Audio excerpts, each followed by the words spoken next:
Yo, what's up? Ito na ng video na to is pakis natin ito.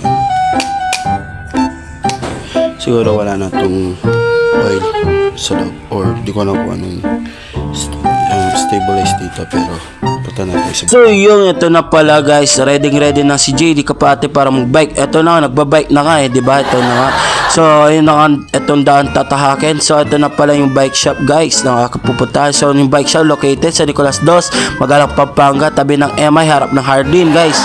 So yun na nga, tamang chill lang si JD. So binabaklasan ng aking bike, pogi nga nung nagbabaklas, diba?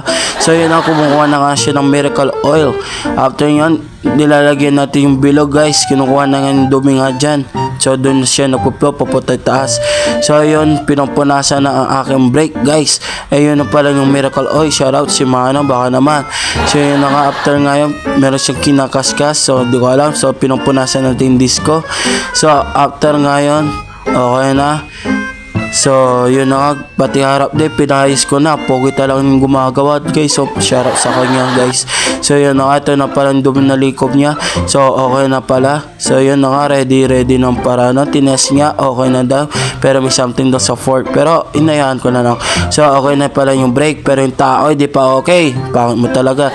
So yun na nga, itong daan, pauwi na pala ako dyan. Ito na yung gate.